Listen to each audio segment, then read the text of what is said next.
Hello everyone, this is Mr. Daz Reacts. I hope you guys are having a great day today. In this video, I'm going to be reacting to why the Premier League gap will keep on growing.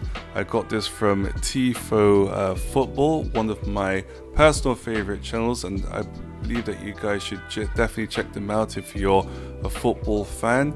If you're a fan of the Bundesliga, Serie A, La Liga, Champions League, World Cup, and so much more that's related to football, I guarantee that you guys will enjoy it. So I'll leave the original video linked in the description down below.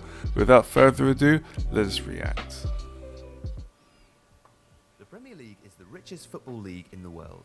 This is a commonly known fact.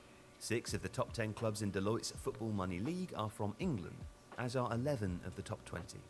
But the gap between the Premier League and the other top European leagues shows no sign of reducing.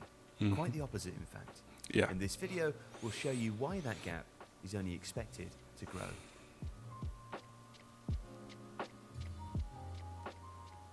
Revenues, wages, transfer spending, and debt and finance costs. Now, these things sound boring, but they are keys to understanding financial power in football, and they are the categories that will guide us in seeing the difference between the Premier League and the other top European leagues. And we're going to start with revenue. Now, looking at this chart, the first thing that jumps out is that the Premier League's revenue in 2022 was significantly higher than the other leagues. But the trend is more important. In 2013, the Premier League was already the biggest league, 46% larger than the second-place Bundesliga. Over the last decade, this gap has widened as Premier League revenue has grown 9% annually, while the revenues of other leagues have grown much slower at between 4 and 6%. Interesting. This means that not only is Premier League revenue now double the second highest league, La Liga, but also that this gap only continues to widen. And looking more closely at individual elements within these revenue streams, we find a few interesting things. Firstly, despite having double the overall revenue of the next highest league, the Premier League's matchday income also makes up a higher percentage of revenue than any other league. This serves to highlight one of the big drivers of the revenue gap. In terms of average attendance and stadium capacity and ticket prices, the Premier League monetizes matchday income differentially more than other leagues. Now, it's worth noting that in some cases this is quite deliberate. For instance, in Germany, ticket prices are kept deliberately low to enable more fans to watch games. But investment in stadium infrastructure, most notably at Tottenham in 2022, has boosted matchday income for Premier League clubs. And crucially, this is the first example of how the Premier League's money machine kicks in.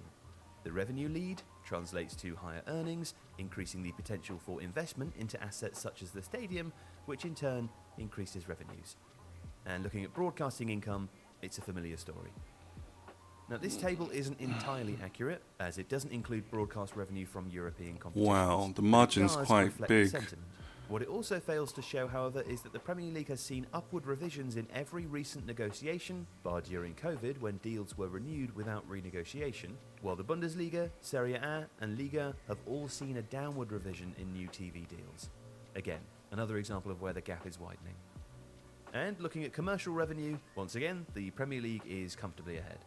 The Bundesliga puts in a strong performance here, but in terms of growth, the German league's commercial revenue grew at half the rate of the Premier League's over the last 7 years. Elsewhere, La Liga's actually fell by 7% over the last 3 years. So, if the Premier League is earning much more, they are also spending much more. But that's where things take quite an interesting turn. If we look at wages and wage inflation, the first thing that you'll see is that the Premier League's wage bill is clearly the highest. But when you look more closely, you'll see that the annual growth in wage bills, or wage inflation, is not too different across the leagues. In fact, the Premier League does not have the fastest growing wage bill. More tellingly, for every league besides the Premier League, the wage inflation over the period of 2013 to 2022 is higher than the annual revenue growth, which is not ideal. Wage inflation should really be lower than revenue growth.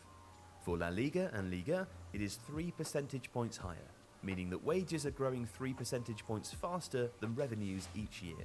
This is a bad sign, especially for La Liga.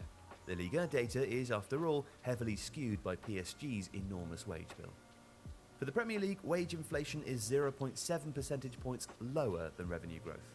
There will of course be variations across clubs, but on average this reflects the relative financial stability of the league and the power of those higher revenues. And sticking with wages for a moment, if you look at the ratio of highest to lowest wage bills in each league, you'll also find the Premier League comes out in a healthy first place. The biggest wage bill in the league was only 5.5 times that of the lowest in 2022. This shows the comparatively competitive nature of the league. Although it is worth noting that 2023's figures will change that number, as Luton Town were promoted from the Championship. And if you repeat the same practice, but for the difference between the biggest and the second biggest team in each league, the Premier League remains atop the list. Now, next to transfer spending. And this is where, in the last 3 years, we've seen the true power of the Premier League.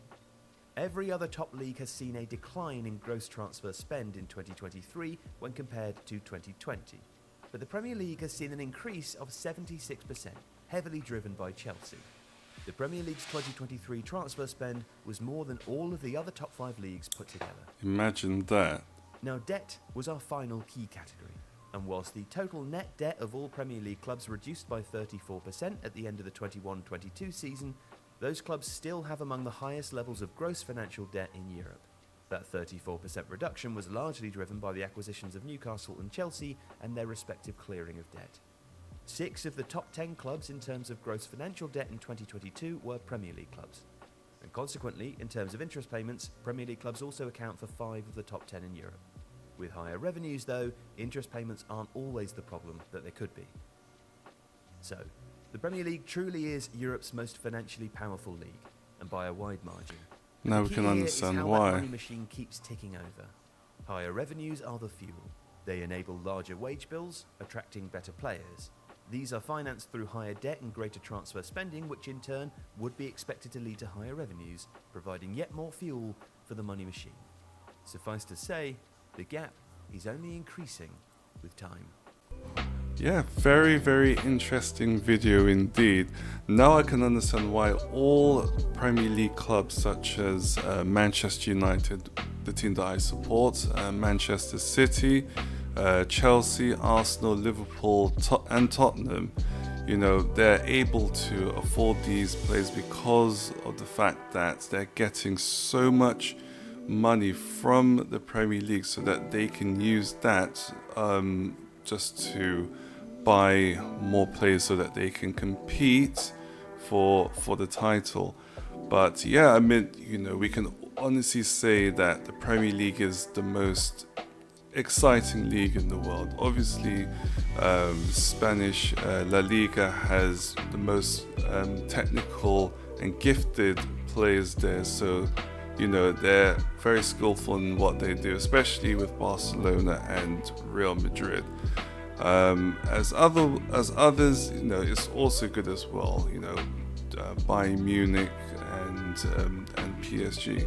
Well, okay, not PSG that much, but you guess where I'm coming from. I just personally believe that the Premier League is something I'm used to. I enjoy watching, and my work colleagues and my friends, we always talk about it. So it's just really good just to see an insight as to why the Premier League will continue to grow stronger and stronger every time. And yeah, I just thought the analysis was very good indeed. So if you enjoyed my reaction, again, make sure you subscribe, comment down below your favorite moments of the video, and like as well. Thank you guys for joining, and I'll see you at the next video. Have a nice day. Bye bye.